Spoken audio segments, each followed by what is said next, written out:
for my part, a very brief project update.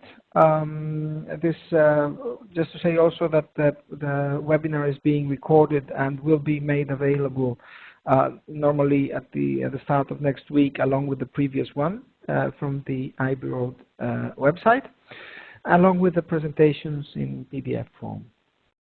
So a very brief update of our project. As it is now, almost a little bit more than 3 months before its end, with most of the work completed.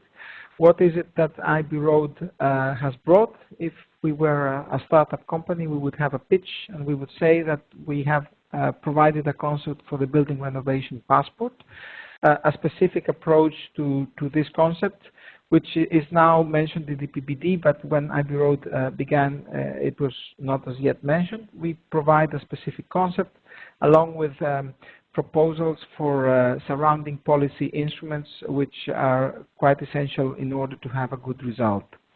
What is the building renovation passport and how does it work? Well, it's a tool to support building renovation, which is a challenge for most homeowners, at least, and also for professionals, in terms of complexity, in terms of financing, in terms of timing and organization of the steps. We know that most building renovations in Europe, particularly in homes, take place step by step, and we believe that a plan is very important in order to do this in the right way. Also, we propose the Logbook, which is a repository of building information, both from the initial stage, from plans, but also along the way, any kind of steps in improvement of the building, up to aspects of energy performance and consumption production.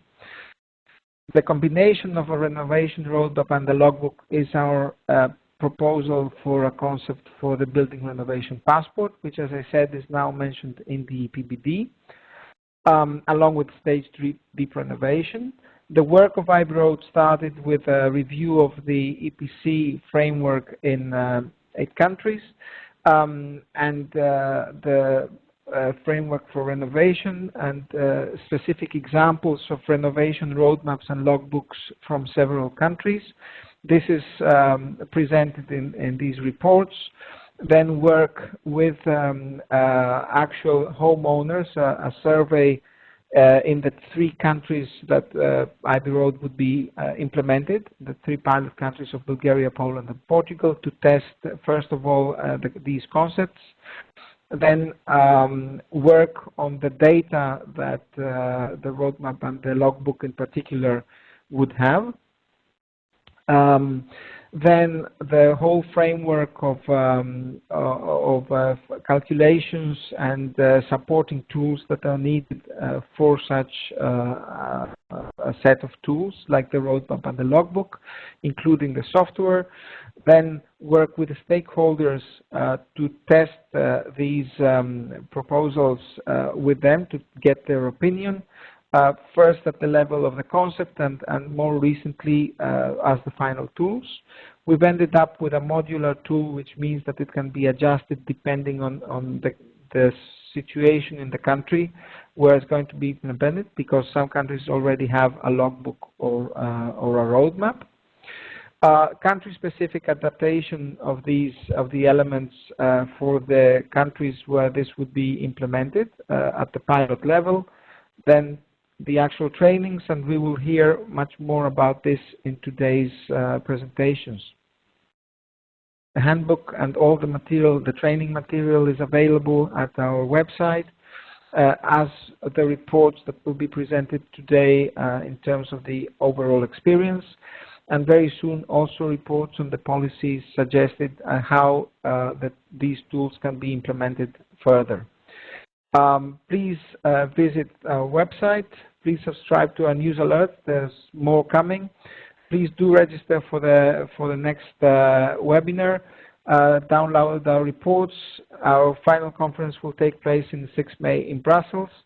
and further information will be provided via our website and news alerts. Last but not least, if you are thinking of the possibility for iBRoad to be presented at your own context, ideally even considering the potential implementation of building renovation passports in your country, please do get in touch with us.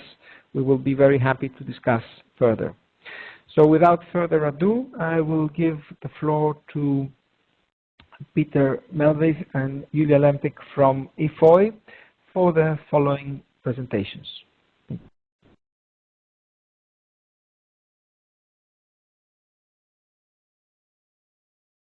Okay, thank you.